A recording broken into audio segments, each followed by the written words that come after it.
Anushka academy Gwalior में आप सभी लोगों का स्वागत है। तो आज की क्लास है कि हिंदी पेडागोजी सीटेट के लिए क्लास लेकर आए हैं। स्क्रीन पर पहला क्वेश्चन आ चुका है। भाषा शिक्षा में रचनात्मकता से क्या तात्पर्य है? भाषा शिक्षा में रचनात्मकता से क्या तात्पर्य है? ऐसी कक्षाई गतिविधि जो नवाचारी हैं और जिसमें बहुत कुछ करने की संभावना है। कुछ नए करने के लिए असंबद्ध घटकों को एक साथ लाना। शिक्षण की नवीन विधियों का प्रयोग करने वाली कक्षाई गतिविधि।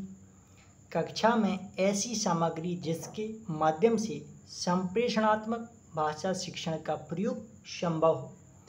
डी इसका सही आंसर है। अगला क्वेश्चन है,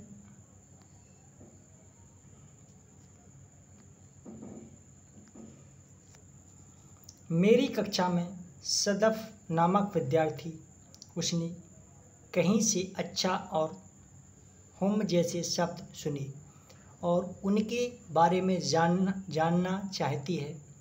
पाठ्यक्रम की पुस्तक में इसके बारे में कोई व्याख्या नहीं है। मुझे क्या करना चाहिए? ऐसी मित्र को बुलाना चाहिए जो अच्छी तरह से हिंदी बोल सके। ऐसा नहीं। बोली जाने वाली भाषा के प्रमाणिक प्रयोग के उदाहरण ढूंढना चाहिए। व्याकरण की पुस्तकों में इस तरह से प्रयोग को ढूंढना चाहिए। ये भी गलत। शब्दकोश देखना चाहिए। ये भी गलत। आंसर इसका है बी। बोली जाने वाली भाषा के प्रमाणिक प्रयोग के उदाहरण ढूंढना चाहिए।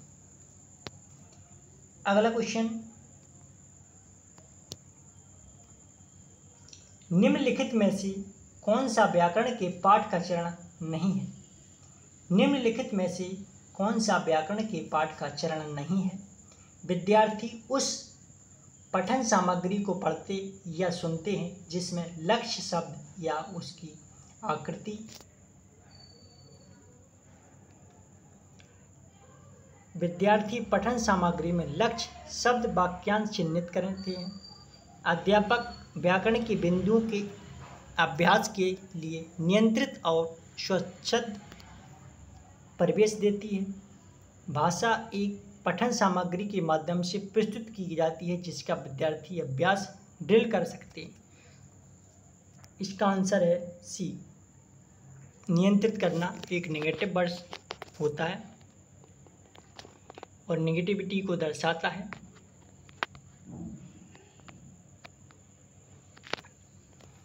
अगला क्वेश्चन, नोम चॉम्स्की के इस वाक्य पर ध्यान दीजिए। रंग रहित हरे विचार शांतिपूर्वक सोते। यह किस तरह के वाक्य का उदाहरण है? नोम चॉम्स्की के इस वाक्य पर ध्यान दीजिए। रंग रहित हरे विचार शांतिपूर्वक सोते हैं। यह किस तरह के वाक्य का उदाहरण है? व्याकरणिक दृष्टि से सही है पर पसंद नापसंद व्यक्त करता है। व्याकरणिक दृष्टि से सही बनावट है पर अर्थ की दृष्टि से सही नहीं है। शब्द के प्रयोग की दृष्टि से सही है पर ध्यानात्मक रूप से गलत है। व्याकरणिक मूल है पर तार्किकता की दृष्टि से सही नहीं। इसका आंसर है बी। व्याकरणिक दृष्टि से सही बनावट है पर अर्थ की दृष्टि से सही नहीं है। अगला क्वेश्चन है, वास्तविक शब्द संबंधित है कि किस प्रकार से कोई जांच परीक्षण कक्षा की शिक्षण सामग्री को प्रभावित करता है।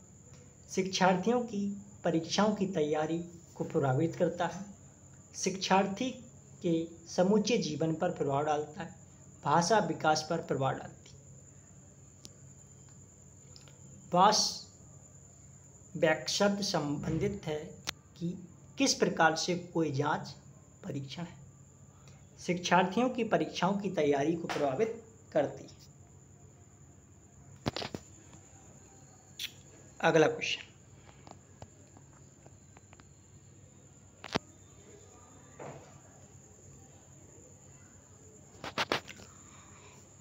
परिणामता इसलिए इससे आगे, हालांकि इसके उदाहरण हैं योजक उपकरण, संबद्धता, शब्द संपदा या व्याकरण के क्षेत्र। परिणामता इसलिए इससे आगे, हालांकि इसके उदाहरण हैं, इसको कहते हैं शब्द संपदा।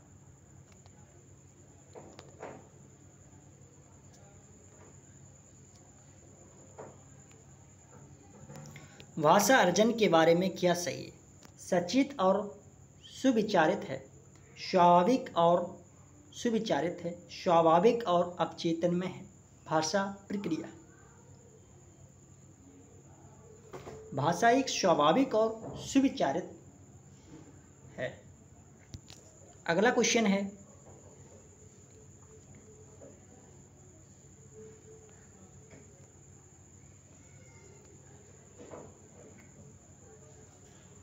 भारत में अंग्रेजी के भाषा के संदर्भ में क्या सही है? यह भारत के संविधान की 8वीं अनुसूची की भाषाओं में से एक है।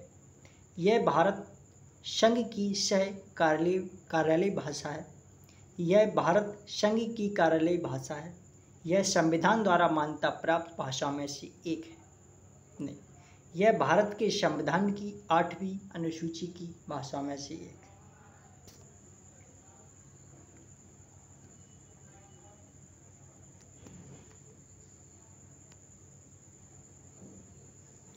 भाषा शिक्षा में समावेशन से क्या आशय है? भाषा शिक्षा में समावेशन से क्या आशय है? इसमें शिक्षार्थियों की आवश्यकताओं का ध्यान रखने के लिए अध्यापक व्यावहारिक युक्तियों को अपनाते हैं। इसमें विद्यालय शिक्षा के सभी घटक शामिल हैं, जैसे कि बुनियादी संरचना, आर्थिक संसाधन, विद्यालय समुदायों का सृजन। इसमें पारंपरिक कक्षा में नवीन तकनीकी से जुड़ी विधियों को प्रयोग में लाना चाहिए। इसमें सामाजिक और अंतःक्रिया दृष्टिकोण को सरल करते हुए शिक्षण का रूपांतरित करना। डी इसका बिल्कुल करेक्ट आंसर है।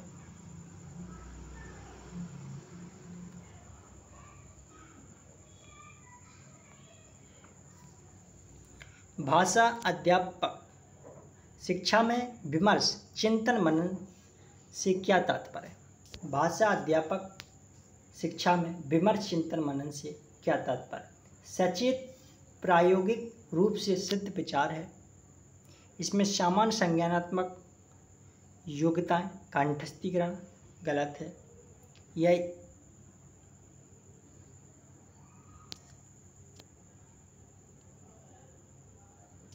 यह इस तरह की समझ है कि दिन प्रतिदिन के निर्णय किस तरह से क्रियान्वित को प्रभावित करते।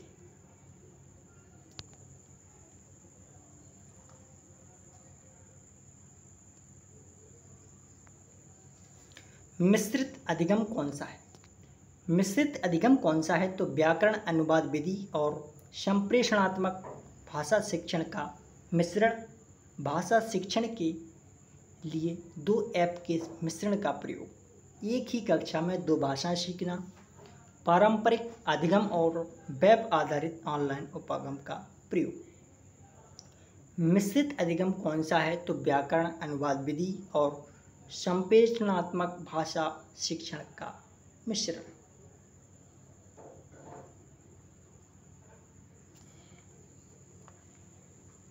अगला क्वेश्चन,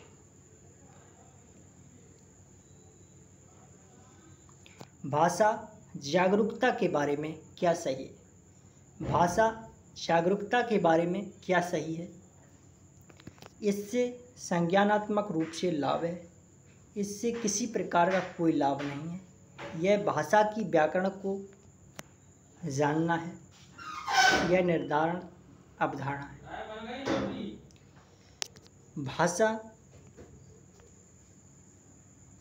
भाषा जागरूकता के बारे में क्या सही है?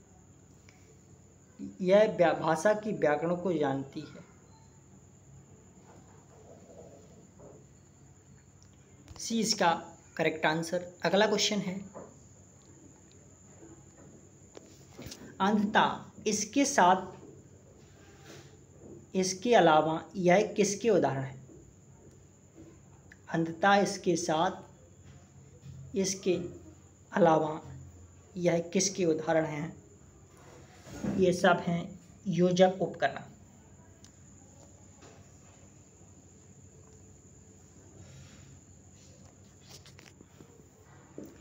क्या हम जानते हैं कि वास्तव में क्रिया कहाँ हो रही है? यह प्रश्न इसलिए है तथ्यात्मक पठन के लिए, निष्कर्ष निकालने से जुड़ी पठन के लिए, सूचना दर्शाने के लिए, शब्द संपदा की जांच के लिए।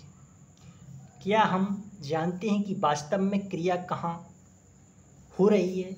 यह प्रश्न इसलिए है कि तथ्यात्मक पठन के लिए नहीं, इसका अर्थ है निष्कर्ष निकालने से जुड़े पठन के लिए। अगला क्वेश्चन, निम्नलिखित में से कौन सा अधिगम के लिए आकलन का उदाहरण है? अधिगम के लिए आकलन का उदाहरण है पोर्टफोलियो।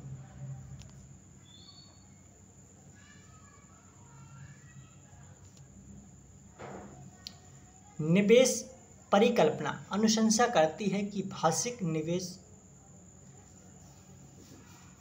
निवेश परिकल्पना अनुशंसा करती है कि भाषिक निवेश भाषिक दक्षता के वर्तमान स्तर से अधिगम प्रतिफलों को सही तरह से प्राप्त करने के लिए आदर्श है। एक चरण पीछे, एक चरण आगे, बहुत आगे, समानांतर। तो इसका आंसर है समानांतरण। अगला क्वेश्चन,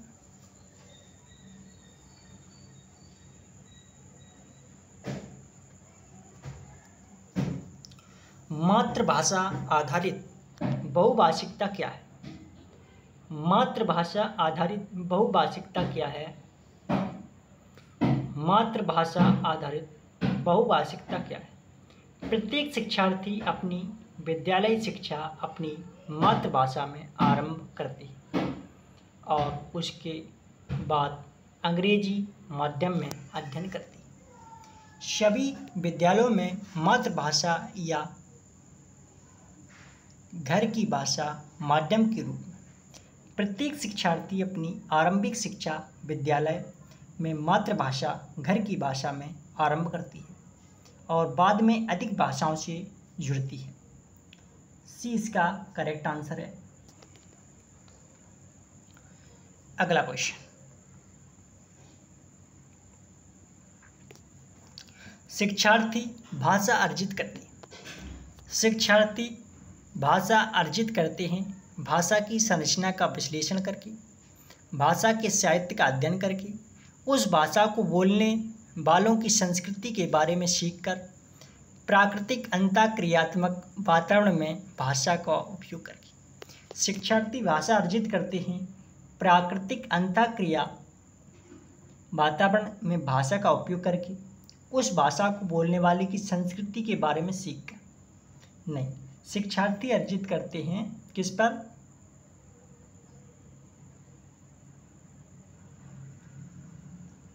उस भाषा को बोलने वालों की संस्कृति के बारे में सीखकर। अगला क्वेश्चन,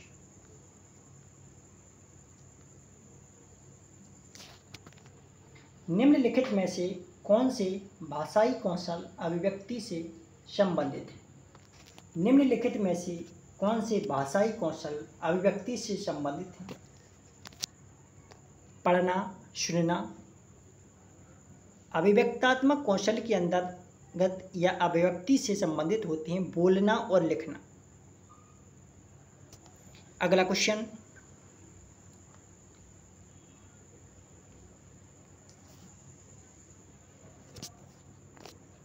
निम्नलिखित में से कौन सी एक विषय उन्मुख लेखन शैली है? निम्नलिखित में से कौन सी एक विषय उन्मुख लेखन शैली है जो किसी मुद्दे विषय उस पर प्रकाश डालने का प्रयास करती है? इसको कहते हैं वृत्तांत लेखन। अगला क्वेश्चन,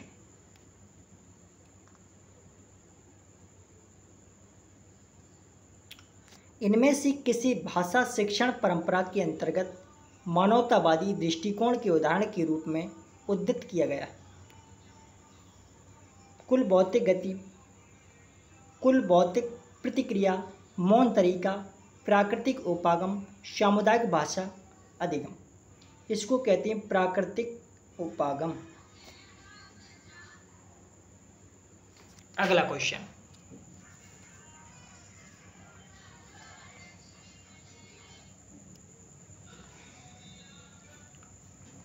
शिक्षिका कक्षा में एक गतिविधि आयोजित करती है।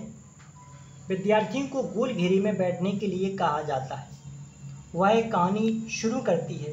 एक बार राजस्थान के छोटे से शहर में एक बहादुर लड़की थी। उसका नाम रिया था।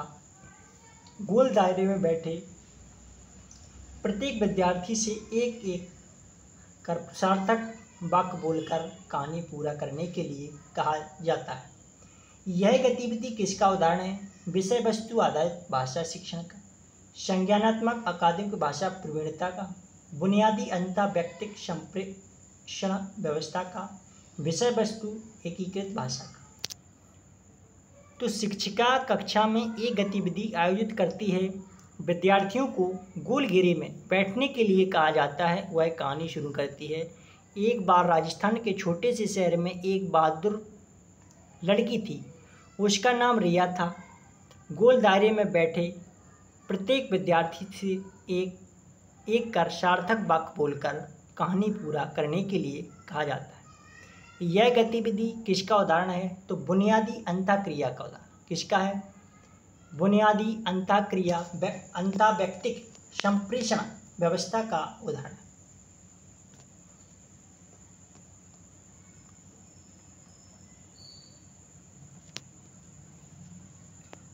कुल भौतिक प्रतिक्रिया किन विद्यार्थियों के लिए अधिक उपयोगी है? क्रिया करके सीखने वाले, श्रवण द्वारा सीखने वाले, पठन द्वारा सीखने वाले, चित्र देखकर सीखने वाले। तो कुल भौतिक प्रतिक्रिया किन विद्यार्थियों के लिए अधिक उपयोगी है? तो क्रिया करके सीखने वालों के लिए उपयोगी है। अगला क्वेश्चन है, अगला क्वेश्चन,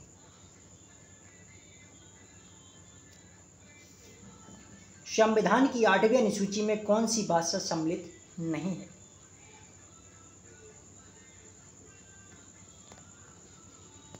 नेपाली, कोंकणी, मणिपुरी, राजस्थानी। नेपाली, कोंकणी, मणिपुरी ये तो है, लेकिन राजस्थानी नहीं। अगला क्वेश्चन,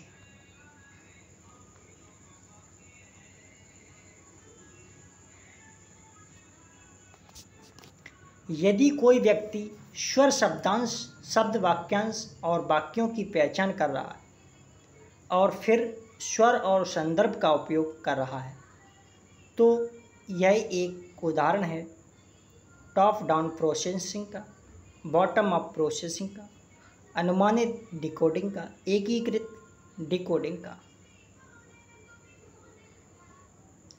यदि कोई व्यक्ति स्वर शब्दांश, शब्द वाक्यांश और वाक्यों की पहचान कर रहा है और फिर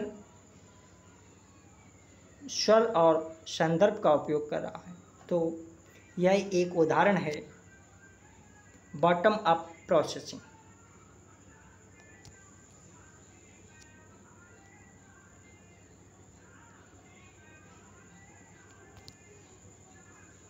एक बालिका भारत से अमेरिका गई तथा उसे सभी विषय वहाँ की भाषा में पढ़ाए गए। शिक्षण की इस प्रक्रिया को क्या कहते हैं? इसको कहते हैं द्विभाषावाद। अगला क्वेश्चन,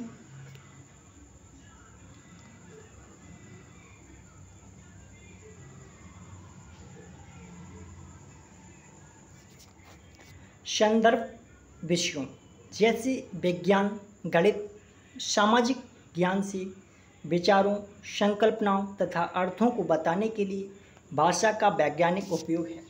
भाषा शिक्षक विषय के सहयोग से भाषा शिक्षण के लिए भाषा के इस पहलू को प्रयोग करने की कोशिश करता है।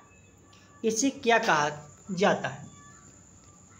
भाषा के द्वारा संदर्भ या संदर्भ के द्वारा भाषा, इसको कहते हैं संदर्भ के द्वारा भाषा।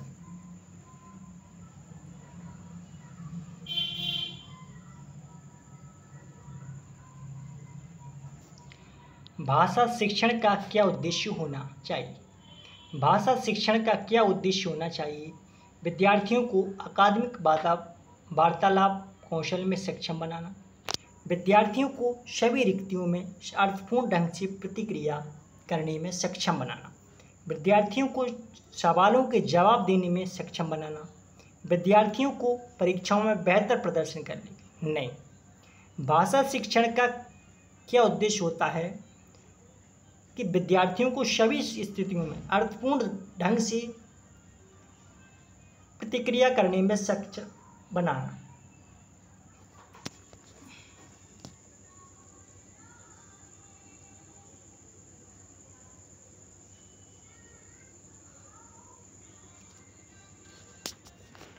प्राथमिक स्तर की पाठ्यपुस्तक के शब्दों को इस प्रकार से व्यवस्थित किया गया है। प्राथमिक स्तर की पाठ्यपुस्तक के शब्दों को इस प्रकार से व्यवस्थित किया गया है: काला, माला, जाला और टाला, कूट, पुट, फुट और चुट। निम्नलिखित में से कौन सी समूह का प्रयोग भाषा के शब्दों को व्यवस्थित करने के लिए किया गया है? कोश विषयक समूहीकरण, अर्थ विज्ञान समूहीकरण, व्याकरण आधारित समूहीकरण, ध्वन्यात्मक समूहीकरण। इसको कहते हैं अर्थ विज्ञान समूहीकरण।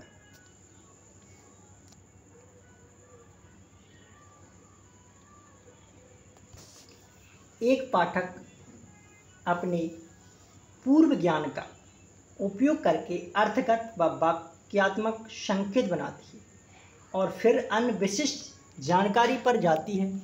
यहाँ पाठक पढ़ने का कौन सा मॉडल अपनाती है? इसको कहते हैं टॉप डाउन मॉडल।